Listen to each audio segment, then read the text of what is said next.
Guy, we're here. How are you? We're doing this, man. I'm doing good, It's man. good, man. How are you? Good, thanks, man. Good. So excited, brother, to Yeah. have you here. Me too, man. It's great to be here. Yeah, number 35. Yeah. Mate, you nervous? No, I'm all right, man. Things are good. I'm feeling good. Feeling good. Yeah, yeah. How many deep and meaningful chats have we had about relationships, mate? That's true. Yeah. So many. Like what? 27 years, right? Yeah, right. Yeah, well, yeah, being friends for about since we were 10. Yep. Excited to have you on, man. You've chosen 4 here. So we'll start. We'll get into them, man. We'll tackle them. We'll have a random one at the end. It's number 5, and Thanks, man. Excited, Dude. bro. Excited, bro. Honored to be here, Jay. Honor, mate. Yeah. Mate, it is an honor to have you here, brother. So thank you. Thanks, bro. Cool. All right, I'm gonna start. Go for it. Start with this one. Do you believe in soulmates, or do you believe that any potentially great relationship is still going to require a lot of work? Yeah, yeah. Okay. Well, this is an interesting question. I mean, growing up, everyone hears about the one. You know, the one. Is she the one? Is he the one? Is she the one? But I think that's pretty much a bit of a Hollywood sort of thing, to be honest. This is just my sort of view on things. I think, definitely. I think I think there can be several choices that you can choose for the perfect marriage partner, and no matter who you do choose, it is going to take work and sacrifice and love and just loving one another and serving one another in love to make that relationship work. So whether there's, soulmates is an interesting term, but do I believe in soulmates? I think souls can be connected, definitely, especially if you got personality similarities and you bond. Like bonding is important. Emotional bonding is important, and the more you're emotionally bonded to a person, then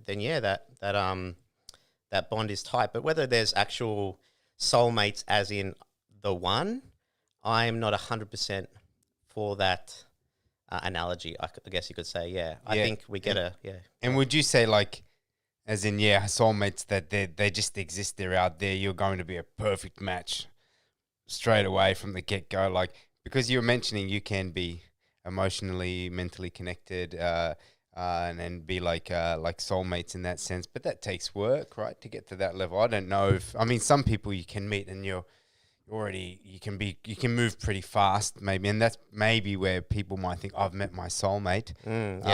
Initially in those early stages of meeting someone, and maybe they're just on par with their humor, and they're both vulnerable straight away, and they can feel safe emotionally, and they connect mentally, and they can start to believe that, I've met my soulmate, this is my soulmate. But inevitably, life kicks in, and struggles come in, and even if it takes 2 years, right, that honeymoon period fades, and life gets in the way, and then maybe there's some arguments and some fights, and they can start to feel like, maybe it wasn't my soulmate, right? But when you're saying that you don't believe in that, right? Because then even if you do have an initial spark, usually a connection mentally, emotionally takes time, firstly. And if it does happen straight away, inevitably you're going to hit a brick wall. Yep. And then that doesn't cancel out that person as being a great fit for you. It just, you have to work, right? You've gotten to the part of the relationship where, right, you got to start working now. Totally. Yep. Yeah. So totally. I don't believe there's that one person out there for everybody, whether across the world, and where's that one person. I think that we can be matched, and we get to choose who we want to be with, and that takes different qualities which we look for, whether it be attracted to personality, or attracted to looks, or attracted to, caringness or kindness, or intelligence, and different things. But then, yes, definitely, there's going to be some things you're going to come against. There's going to be some challenges, because we've all got different worldviews, and we've all been raised up in different families and been through different traumas and different things in our life. Even just, something small at school can be, growing up as a child, can be something that you might later have to deal with in marriage. And marriage is not, marriage isn't a fairy tale sort of thing that just, like a princess prince sort of, even in princess and prince stories, you see there's always a bit of a challenge. There's always a bit of an obstacle to overcome, and you've got to realize what love is. See, we've got to determine what actually is love. Is love just everything working out and being a fairy tale and Prince Charming and princess and all the rest of it? But I don't actually think it is that. Love is surrendering and surrendering to the Lord, really. I mean, I'm a Christian. I'm believer in Jesus. So having Jesus as your number one love makes everything in balance. Having him in the relationship as number one, but really serving one another in love. I mean, loving is loving that person, with all their faults and all their things that aren't right. And there's things that aren't right about you as well as a person, as a man, as a woman. Like, you're going to be going through different things, and it's about loving that person right where they're at, and seeing all their imperfections and seeing them just perfectly enough, just as they are. Yeah. Yeah. Right. Okay. And loving them enough to help them get through their challenges, maybe, and help them heal if they want to move on from where they are, right? And vice versa. You would say, yeah. Yeah. It's always going to require some kind of work, though. Hey, it's not like, yeah, that and like you're mentioning, what is love? It's not just a feeling, it's not just a fairy tale thing, and then you've nailed it, you've got the perfect fit. Yeah. I think a lot of even younger people now are starting to realize that. It's not what they show in the Hollywood films or in the fairy tale cartoons, But like you mentioned, even now in films and fairy tales, they'll show the struggle. Yeah, there is a struggle part there. of life. Yeah, it's just a part of life. Yeah. Yeah, right. And love, you could say, is a choice, right? To choose to love them every day, even when it does get hard. I would say love is a choice. Love is an action. I mean, there is a feeling of love, and you can be in love with someone, definitely. And being in love with someone is different to just loving somebody.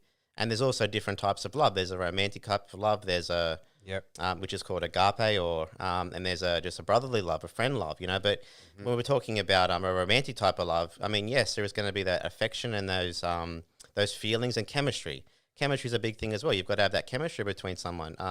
That's a romantic thing, and but you, I mean, overall, you will just decide to love that person, no matter what it is. I mean, it's got to be a commitment, right? It's a commitment, yeah. It's a commitment, and hopefully you are both on the same page where you're committed to each other, and that's where marriages work. And you're both on that same page. You're both on that same page, yeah. So it can't just be one in. You've got to be both in and have both be on the same page, and that takes wisdom on both parts, but also a commitment. And that's what a marriage is. It's a covenant, and it's something that you. I know that there are certain circumstances where marriages don't work, and that's not good for the person, obviously. And God doesn't like His children going through that. You know what I mean? That's the reason why marriage, divorces and stuff aren't. I mean, God, because it hurts the person going through it. It hurts his children. What it does to that person, but ultimately, it's really just. When you do find that person and just trying your best in every circumstance to work through each struggle and work through each boundary and just deciding to make it work no matter what. Yeah. All right, 100%. I think you both have to be on that level. And again, that doesn't sound like a soulmate situation, but that's the reality of what long-lasting love needs and requires for it to be long-lasting, right? So I love that. And just on a final note, imagine if there was just one soulmate for us all. Someone's bound to get it wrong, right? And then what happens? Exactly. It's ruined for all of us. Domino effect. Domino effect, yeah. God. All right, man. Awesome. Let's go on to number 2. Go for it. Cool. Okay. I think this is a good segue for this one. Go for it. Why do you think men and women cheat when they cheat? Okay, yeah. Just going on the last question as well, going to a segue into this. I think in any relationship, like, it's all good to have the honeymoon period and everything, but then when life comes around, you start getting into work and you start having kids, and just the busyness of work schedules and daily life. See, you can lose the passion. You can lose the fun. So it's important to have date nights, and it's important to be fun with one another. And it's important to play with one another. It's important to be intentional about knowing each other's love language and filling up their love tank. You know what I mean? So going to the question, why do people cheat?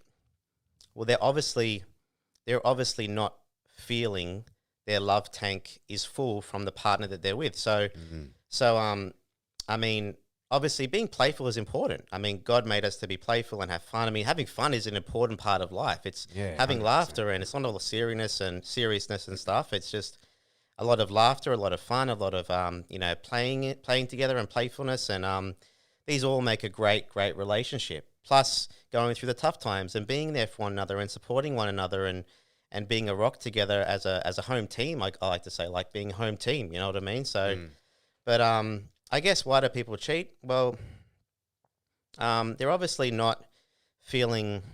There's two reasons, I think. They're obviously not filling their love tank, their physical, emotional love tank full from their partner. Now, to get your love tank full, we've all got love languages, right? There's five love languages. There's words of affirmation, acts of service, gifts, quality time, and physical touch. Yeah. So finding out, and there's the 5 love language quiz that Gary Chapman does, which you can find out what your main love language is. Finding out what your partner's love language is a big thing to help fill their love tank up. Yeah, bring that up a lot in this podcast. Actually, I think it's one of the questions, but it is a very important thing to know. Totally, like if you're with someone, and to know yours as well, so you can communicate that with your yours, partner. exactly right. So if your partner's main love language is physical touch, but you're just showering her with gifts, well, she's not really going to feel that much. You know what I mean? So you need to, or if it's quality time, or on the other hand, if her love language is gifts, and you're just giving her lots of acts of service, well, it's not really going to fill her up like that. You know what I mean? So you've got to find what is that person's love language and work out what it is for you too. So for me, words of affirmation is big. So, I mean, having positive words spoken over me, by my partner, just, I mean, you've got enough people against you in life, you know what I mean? So you sort of need that one person who's always for you, you know what I mean? You hope your partner is that. Yeah. For So, sure. Just having positive words, but on the other hand, it's even more important not to have any negative words spoke. It's actually more important not to have any negative words spoken or hurtful words, rather than having more good and positive words. Yeah, especially for someone who their love language is words of affirmation, right? Because negative words, it will cut them deeper than it would cut someone whose love language is maybe physical touch and acts of service, right? Exactly. Yeah. Yeah, but also the positive words will hit you harder as well and more positively than it would with someone who that's not their love language. Exactly. Yeah. Yeah. And I think communication is a big thing as well. Communicating these love languages to one another and just it takes actual work to do the quiz. It takes, 15, it's not a lot of work, but you actually have to do something to find out what the love languages is. So you've got to be willing to do some work in relationships to find out what works for you and what doesn't work for you. There's actually an effort to rest. You know what I mean? It takes a little bit of work so you can rest and enjoy a fruitful marriage and enjoy a fruitful relationship. And then everything takes sacrifice. I mean, 15 minutes doing a quiz is not a big thing to do to have a fruitful marriage. Change your marriage. Your partnership. Yeah. So you think knowing these things can help fill each other's love tank, right? Communicating and communicating these things to each other and other things, obviously having open, safe communication between each other where you feel like you can approach each other with the awkward to talk about things and not have your partner blow up or judge you and vice versa. You think that's very important. What about, do you believe some people maybe, what if I don't know if I know anyone personally who has been cheated on and they've given their partner all the love, like whether the wife cheated or whether the female cheated or the male cheated. But for the people who feel like I have been giving her love and I have been communicating with her and I've been, giving, filling up her well and doing my best, sometimes people still stray away. And especially maybe if they don't have any moral standards, that's a bad thing. You know what I mean? Obviously, you mentioned you're a Christian, and a lot of Christians and most human beings would regard cheating on your partner is not a cool thing to do, right? And you don't even have to be Christian, really. Yeah. But there are some people that maybe don't see it as such a bad thing, maybe. And do you think it's it can be a little bit of selfishness, like or just a distraction. And obviously, we're human beings. I've had to learn that your partner's still going to feel an attraction for other men and other people, right? And so are you as a guy. You're going to be attracted to other women, but it's how you choose to respond to that desire that can become awakened in you when you see someone, or even harder, when maybe it's someone you interact with every day at work or in your studies or whatever, and you're coming across this person, and like, do you think sometimes just some people haven't managed that well, and they've let themselves maybe, I'll open up this door a little bit, I'll talk to her on the side, and it's nothing bad, I'm not cheating on, I'm not cheating on my wife, I'm not cheating on my husband, and then it goes to, like, little textings, like texting each other, or maybe even meeting up then after work, hanging out a little bit later after work or before work, or and then eventually they're getting emotional with each other, sharing things, and then one thing leads to the other, and yeah, obviously I do believe that if someone's in a relationship and they're sharing with their partner already, and there's a place to be vulnerable and be safe to be vulnerable, then it should decrease their chances of sharing with someone else, right? Yeah. But sometimes it happens. So, what do you think about that? Do you think just people have to be a little bit more disciplined and having boundaries with these things? Yeah, I actually wish I mentioned this first. So having the love languages and filling each other's love tank is probably secondary, because you're right. A lot of times people are filling up each other's love tanks, and their partner does cheat on them, and that's wrong. That's not a good thing to do. It's not a moral thing to do. And usually I'm a guy, so I think I can say this. Usually it is the guy cheating on the girl. So and I just and sometimes people go through a big struggle with that. So I would have to say, look, if you're in a relationship and you're in a committed relationship, and this goes both for women and men, okay? Put your big boy pants on and stay committed to the relationship. Yeah. There's going to be temptations. There's going to be little things that can easily open a door. It could be someone just in your workplace. It could be something online. It's just stop it. Naughty. Yeah. Naughty. Naughty. Don't go there. It's just, you're in a committed relationship and you've decided to be in that relationship now. God wants you to be accountable to that relationship, especially if you're married. That's 100%. Especially if you're married. Yeah. And especially if you have children involved. Because it's not just about you and your feelings and you getting your fix now, right? Yeah. Whether you're a man or woman, it's like a part of you mentioned earlier, love is a choice, and love is also selfless, right? And it's sacrificial. Like love is choosing that person, right? Whether I choose my wife or I choose my husband, and I'm going to commit to them, and I'm going to put them, in this world, I'm going to put them first, and I'm going to honor them, right? I'm going to do what's right by them, and not just go for, my feelings and my emotions are going to want to sometimes do things that are not right, right? Yeah. Sometimes you're angry and you want to choke someone, but that doesn't mean you should do it. You know what I mean? Exactly. Sometimes you're going to feel a desire for someone, and that doesn't mean you go pursue that and you get intimate with them, whether that be not even just physical, sex or physical unfaithfulness, but emotional, mental unfaithfulness as well, sharing in a deeper level and connecting in that deeper. You've got to be careful, because that can lead to a physical a form of unfaithfulness. So. Totally, yeah. With emotions, see, it's not wrong to have emotions, but you don't have to let the emotions control you. You're in control of your emotions, and really, look, your partner is your partner's not going to be perfect, and you're not perfect either. That's why you've got to show grace to your partner so that they can show grace to you. And ultimately, look, I'm speaking from a Christian point of view here right now, but you really need to find your love and your security and your identity through Jesus. Having it through Jesus means that your love tank's already filled no matter what. And that way you're giving to your partner out of the overflow of the love that God has given you. I love that.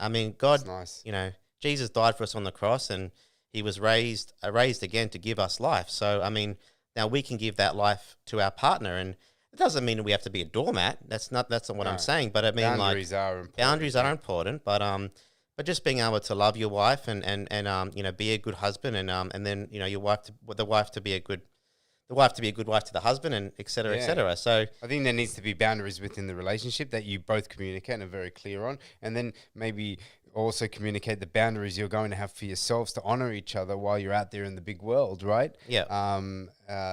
Working, doing whatever, because you're going to cross paths with so many human beings. The goal isn't to keep each other away from the world and lock your wife in the room or your husband away, and and don't talk to ladies or don't talk to women or to men, but set boundaries. And both agree on these are the boundaries we're going to set within our relationship. And when we're out there in the public with people, like maybe no one-on-ones with the opposite sex, especially at certain times of the day in certain places, right? Like if I was married, I wouldn't meet with a girl I work with, especially if I was attracted to her, I wouldn't meet with her at her house in the evening, especially, because we're going to talk work or whatever. Yeah. Setting boundaries, right? Setting boundaries and having trust as well. Trust is a big thing. I mean, without trust, any relationship is not really going to work. It's going to crumble eventually. It's going to crumble, but just trusting. It sounds going a bit weird there, eh? Hang on a minute. Let me try and... what happened there? Go again?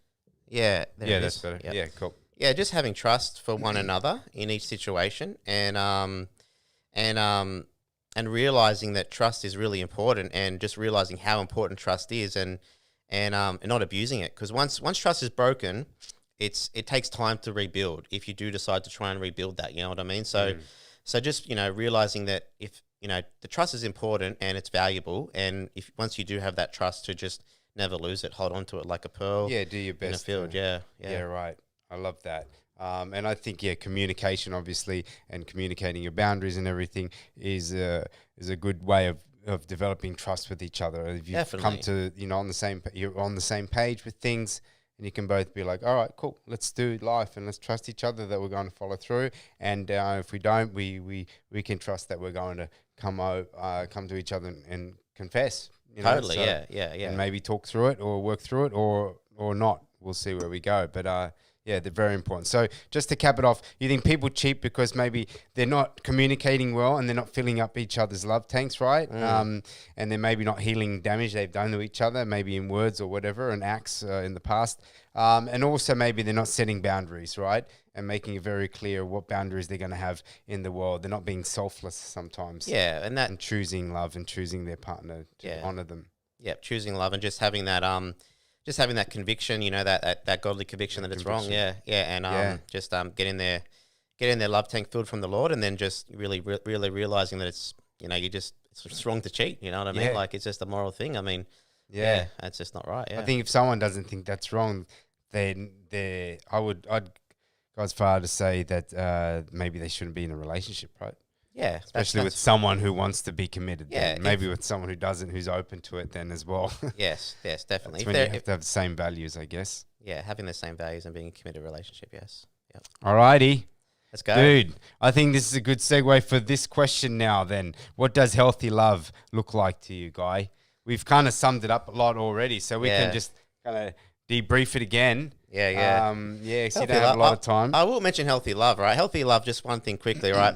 Yeah. See, the thing is, if you love someone, it's great to love someone, right? I mean, it's great to give love. It's great to have love. I mean, love is, three things will last forever: faith, hope, and love. And the greatest of these is love. Amen. So, love is powerful. You know what I mean? Love dissolves all hate. Love is powerful. It's a powerful thing. But the thing is, right? See, when you tell your partner that you love them, okay, that's a great thing to do, right? And now, obviously, you want to know that you're loved back, but if you do say I love you and you really, really, really do need to hear that I love you back, right? You're not sort of really saying I love you to them. You're sort of saying I need you. Yeah, right. Okay? Yes. So when you do say I love you, it really should be out of you don't necessarily need the I love you back. Yeah. Right? Because you're coming from a secure point of view that you are loved and you are secure in who you are. Your identity is in Christ. You know who you are. You know who you are as a man. And obviously, you like to know that you love back, and that comes. But when you do say I love you, it's like you're giving it for free. You know what I mean? You don't need anything back. Yeah. If you do say it and you want something back, are you really saying I love you, or are you saying I need you right now? Yeah, right. And that's the difference where you'll feel it. If you say I love you and you don't feel the need to have it back, you'll feel a freedom. An unconditional kind of love, Yeah, an right? unconditional kind of love. And that could go on beyond relationships, which we don't need to go into. But to be able to love your partner and say, look, I'm going to choose you. At the end, you mentioned trust earlier. We need to trust each other. And that's where, but at the end of the day, I mean, you have to, because they're human beings. They're free. You don't want to chain anyone up. Yeah. You know, God forbid you're in a relationship like that. But trust requires a letting go. But when you're in a place where you can just love them and you're like, you know what, I love you, I choose to love you, whether you love me back, and whether you keep your end of the bargain on what we agreed on and being faithful, I don't care, I trust you. I'm going to let you go, and I'm just going to keep choosing to love you every day, every night, and I don't need you to love me back. It's nice if you do, that's awesome, but I don't need you to love me back. And you would probably go as far to say that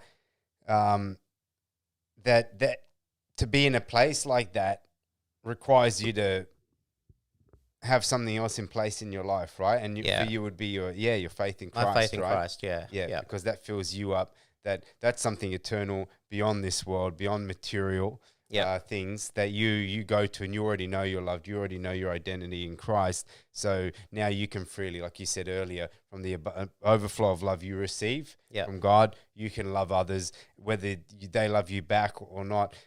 It doesn't matter. You're still going to love them, right? And if they love you back, awesome. Maybe it could be a good relationship. Yeah. And then if your partner is in the same boat, I'd like to believe that could be a beautiful thing. Of course. A beautiful dance. Yeah.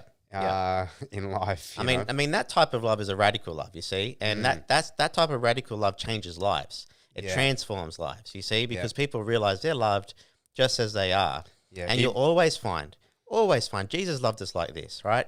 It changes a person, and they will ultimately love you back just as much as you love them. I mean that's the kind of love that softens hearts, right? Yeah. That softens hardened hearts, that heals damaged hearts. Yeah. The kind of love that, if you're loving and again, like I said, it could go beyond obviously a partnership in love, like a spouse or a romantic relationship. It can go to a brother or a sister or a friend. You love them even though they keep dropping the ball, or they keep making mistakes, or they keep doing the same thing that's hurting you and hurting them, but you still love them. You're there, you show up, you still choose them. It's not like, you did that again, I'm out. Yeah, I'm done with you. And eventually it's that kind of love, right, that may help people heal and move on, because they feel loved, obviously genuinely loved, and find healing and be able to hopefully eventually love back. Yeah, Usually, I've heard it often said, and hurting people hurt others, right? So, I mean, usually if someone does hurt someone, it's usually from a wound that they're carrying themselves, like a bird with a mended, with a wounded wing, and sometimes that wing just needs healing. You know what I mean? And if you can be in a position where you're secure enough in who you are, and that God loves you, and you're okay just as you are, if you get to a point where everything was stripped away from you and you'd still be okay because you know who you are, you know where you're going, then that way you can love out, then that love transforms people, and ultimately you'll find out. I mean, look, the Bible says, "Seek first the kingdom of God above all else, and His righteousness, and everything else should be added to you." Seeking first the kingdom of God is loving people, and you'll find that God just gives everything back to you more and abundantly into your life. You know what I mean? Yeah. You find abundant relationships and abundant friendships and abundant marriages, and God blesses you. When you seek His kingdom first, but. I love that. Yeah, I'm a believer of that. It's easier said than done, and we can get caught up in the ways of this world, right? Chasing love and putting love as the ultimate thing to achieve, and putting it on the pedestal, so to speak, and or money and finances and career and status and fame or whatever, and all these things that the world teaches you is important. And if you have more of these things, you'll be loved more, and you'll find more love, and more people will be attracted to you, and you'll be an awesome person and a legend in the eyes of people, But it's funny, like God says, like seek first the kingdom, which is love, right? And living in love, which is more sacrificial. The ways of the world is like this. It's all, we're all trying to be at the top of the pyramid, whereas bam, like Christ said that if you're on the bottom, the greatest is the person on the bottom, right? Who's serving and helping others and giving and loving unconditionally. And then if you do that, everything else will be added to you, and that's even more fulfilling, right? Than chasing the things of the world. And like you hear it many times. Most people, they've achieved all these things, and you hear them on podcasts and interviews, and they're like, I'm still empty, man. It wasn't. I'd achieve that, and then I'd want more, and it's never ending. It's not satisfied. And I'd like to also, I truly believe, mate, unless you are in a place where you feel confident in who you are and your identity, and in and that you're loved, that unless you're there, you're not really in a healthy place to walk into a relationship, right? It's true. Yeah. That's why a lot of relationships, I believe, fail, because we go into them needy of that. Like it's going to complete us or fulfill us. And then that's why we desperately hang on to it. And then when they hurt us, it hurts deeper because we're hanging on more than we should be, you know, like, and we're needing it more than we should be. Whereas if we didn't need it that much and we just choose that person because we're a good fit, we're making it work. And then if they hurt you, it's not so much, it still hurts, but it's not as much of a deep wound because your strength isn't attached to that, you know? Yeah.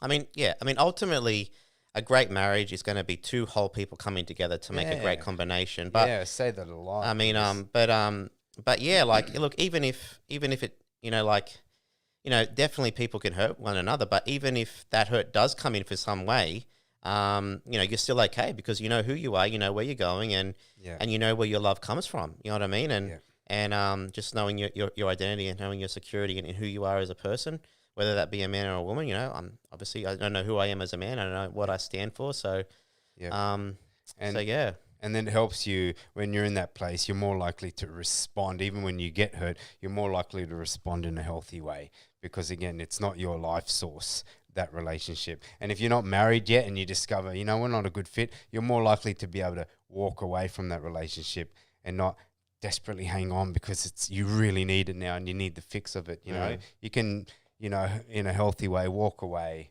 and say, okay, this isn't good, you know? Yeah. Like, I mean, totally, man. Look, I'm not saying be a doormat because you never want to be a doormat. You got to have boundaries. You got to have boundaries. You got to definitely have boundaries. Boundaries are so important, and you got to respect yourself. You know, Jesus said, "Love your neighbor as yourself." He didn't say love your neighbor more than yourself. He said, "Love your neighbor as yourself." Yeah, and you know, it's a good point to bring up, man. You know, and Jesus said, "Go the extra mile." He didn't say go the extra 10 miles. He just said go the extra mile. So you know, go do what you can, but don't go, you know, smash yourself into nothing. So it's got to get to a point when you're like, what you talking about, Lewis? Willis? Was it Willis? Yeah. What you talking about, Willis? I'll go 1 mile, but 10 miles? 10 miles. Oh. What you talking about, man? What? Hold up. Yeah. Hold the phone. What you gonna do? What you gonna do, mate? That's got to come out. No, I love that, man. So healthy love is knowing who you are in Christ, right? And not needing that love from someone else. Two whole people coming together, adding to each other's life, not fulfilling each other, right? Healthy love is choosing to love unconditionally, right? Yeah. It doesn't matter what you get back, but also not being a doormat. And this goes back to question number 1, having boundaries and being clear and communicating them to each other. Like, I believe, that's a good way to avoid being a doormat, mate. Yep. You don't want to be a doormat. I want to be a doormat, yep. Number 4? Go for it. Alrighty. It's a good one. What draws you initially to a woman? What are the top 3 qualities you look for in a woman before going further with them? Okay, top 3 qualities. Initial attraction. I guess for anybody, I mean, initially you are going to, because if without speaking a word to anybody, or without speaking a word to a woman, obviously I'm a man, so obviously without speaking a word to a woman, you're going to be attracted to their looks. That's the initial thing, right? That's what's initially going to draw you to speaking to them if you don't know them. Now, friends can come into play where you get to know people through different circles and different activities, and whether it be church or whether it be work, so you get to know them as a person, so you get to know their character. So I'd say the initial attraction with anything, you know, you're usually looking at someone you're physically attracted to. But that's nothing. That's not the whole. That's not the whole package. Definitely not the whole package. You need to be looking at their personality, their character. So I guess the initial attraction is the looks, but then you're looking at their personality, their character. You know, I mean, what their heart's like. I mean, it's about their heart. I'd say heart is probably more important than anything. Are they caring? Are they kind? Are they compassionate? Are they considerate? You know, can you have fun with them? I mean, often I look at this like, I've heard this said by my pastor actually.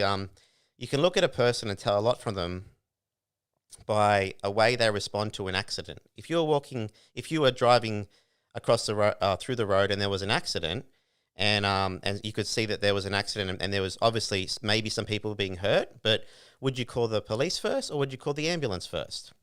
You know, your first response to that is going to tell you what type of person that is. Yeah, wow. You know what I mean? If you call the police to try and get things sorted and try and get people sorted and, you know, get things worked out, or are you going to call the ambulance to get people healed? You know, what's more important to you?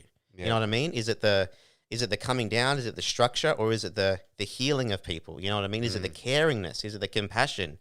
You know what I mean? That's something that I would look at. I mean, what type of person is this person? Would they call the police in an accident, or would they call the ambulance?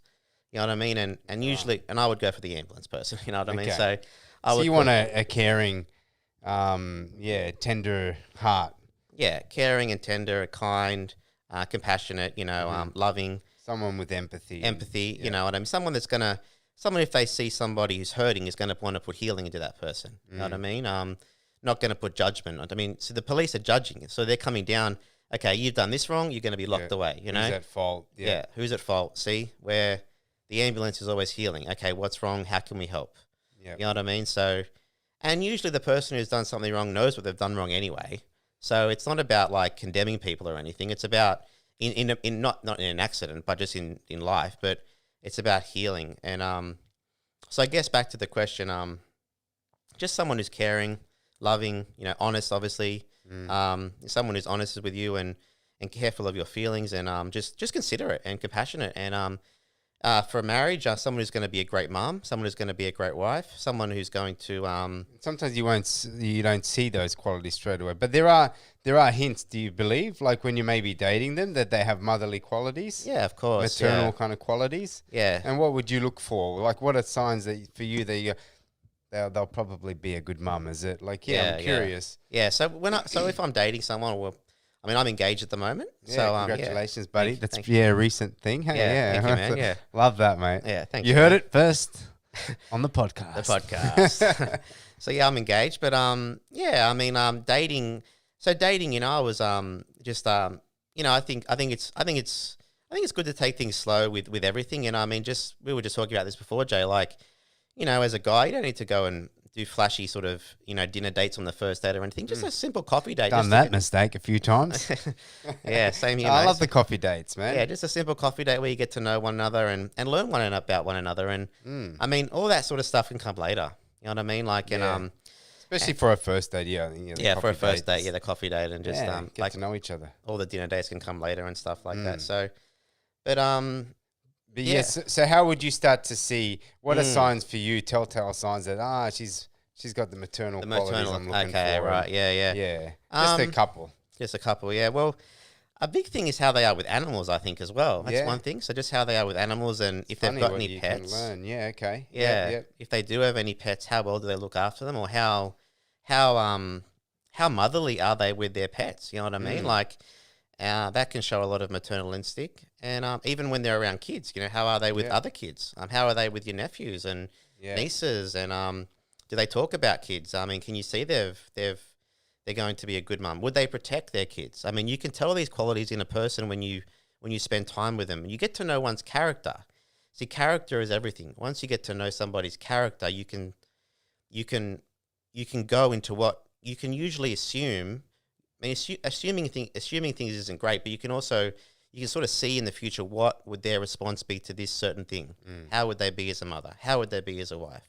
Would they be protecting and all that sort of thing? And that's not that you're judging them. I think it's wise to start assuming some things or getting an idea and making some kind of like judgments, for a lack of words, that of what they, I think we're constantly assessing each other. We're in relationships, and if you're not, that's pretty foolish, and that's how you get burnt. But I would say it's not even a judgment, Jay. I think it's more just you're just doing life with them, and you just see something that happens, and you just think, wow, that's an admirable quality that I see that could be a really great mum. Like, and you just or vice versa. Oh, I don't. That doesn't sit well. Well I don't like me, what happened there, right? Yeah. Cool.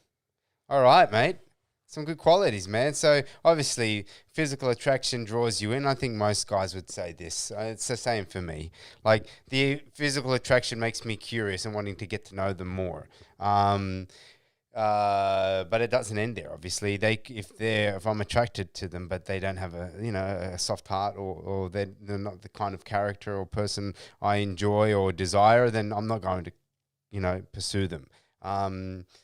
And then there are some girls that they have the character. Maybe I'm not attracted to them, but I want them in my life. I want their friendship. I think they're a good human being. So physical attraction and caring heart, honesty and motherly qualities, which is like, you mentioned a few other things, but they're the kind of gist of the main three. So I will just finish on this last one as well for this question. Just the same values as well. The same values. So for me, it's obviously having the same Christian values and having Jesus in their heart, but like just having the same values in life and going forward in the same direction in life, I think is really important in any relationship.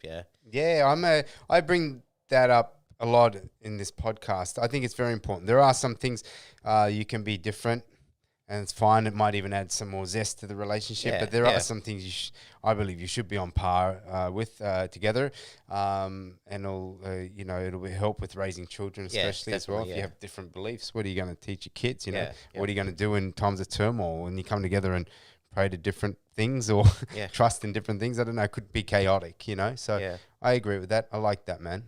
Good one to bring up as well. Thanks, before we move on. All right, mate. Number 5. I know you don't have much time, guys, so we're going to get into the random.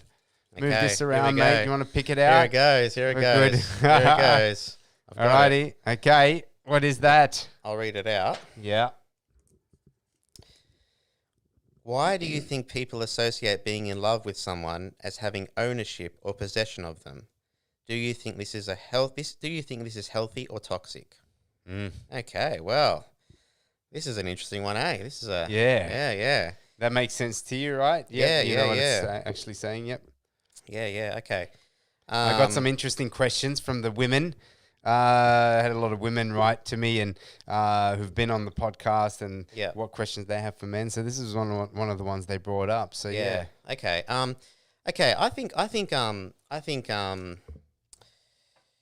being in love with someone, having ownership or possession of them. See, that's not right. That's not healthy. That's not a healthy thing to have. That is a toxic thing to have.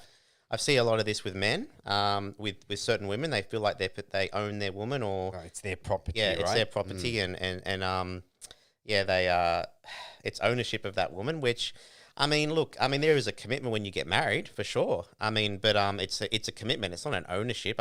Even when you're married, you don't own them, right? Yeah. You are your own person. So do you think this is healthy or toxic? I don't think it's healthy to associate being in love with someone as having ownership or possession of them. Why do I think people do that? Okay, so why do I think people do that? I think really they don't realize what love is. They don't realize what a relationship is. This goes on a lot of what we've been talking about. Just because I'm in a relationship with someone and just because I love someone doesn't mean I own that person and they owe me anything. Nobody owes anybody anything. You don't owe me anything. I don't owe you anything, but so you give because you want to give. You do because you want to do, right? That's where the power comes from. You love because you want to love, right? When things come with strings attached, things don't work out so well. That's called manipulation.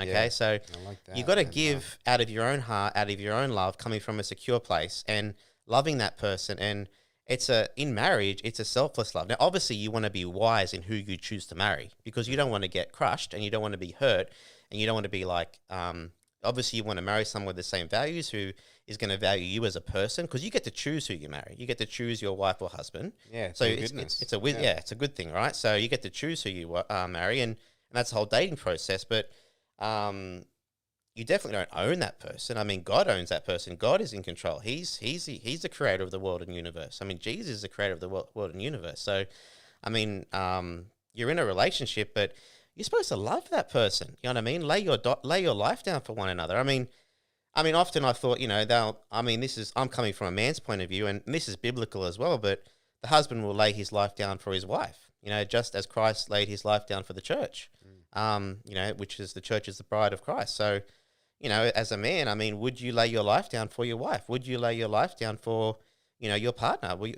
Obviously, I'm a Christian, so I'm looking into a marriage type of view, and yes, I would. That comes down to the point of view. What type of man am I going to be? Would I lay my life down for my children? Would I lay my life down for my wife? And the answer is yes, and that's where love comes from. You see, that's the power of it. And you would do that not because you want something back in return or to claim ownership of that person. No, it's a love. It's I'm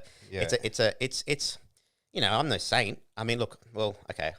I mean, we're all saints if we're born again Christians, but I know what you mean. Yeah. We're not perfect. We're not perfect people. We're going to drop the ball. Yeah, but we're going to make mistakes. But like we're sinners and saints. But yeah, like in biblically, we're So no, I gotcha. Yeah, you got me. Yeah. So but yeah, you lay your life down for your relationship, and God's given me everything, so I'm going to lay my life down, and it's a selfless love where it's you love them just out of your own heart and for who they are, and you definitely don't own that person. Now, obviously, like we've talked about before, you do have boundaries. You don't become a doormat. You don't just be treated badly. But that's where boundaries come in, and people when boundaries are set and boundaries are stuck to, people realize what they can and can't do without any repercussions or anything coming up after that. Yeah, right. Yeah, they know their healthy limits. Yeah, they know their limits. Yeah, the that they've both come to terms with and agreed on. Yeah, exactly. Right? Yeah, that they feel like this is going to keep our marriage safe, or our union safe and healthy. Totally. Right? Yeah. But then, like you said, whether you're dating and you have these boundaries, or even more so married and you have these boundaries, that doesn't mean you own them now or she owns you. There's still, like you mentioned earlier, then you have to let them go and trust them. Exactly. And you just need to do your part. Yeah. You be faithful. You choose to love. And you hope that they choose to be faithful to you and love you. But you can't force them. You don't own them, right? You got to let them go and let them be. Whether they do something or not, that's okay. Yeah, unfortunate, it happens, But the more you don't, if you're not plugged into this relationship as your life source, and if it falls apart, you fall apart with it.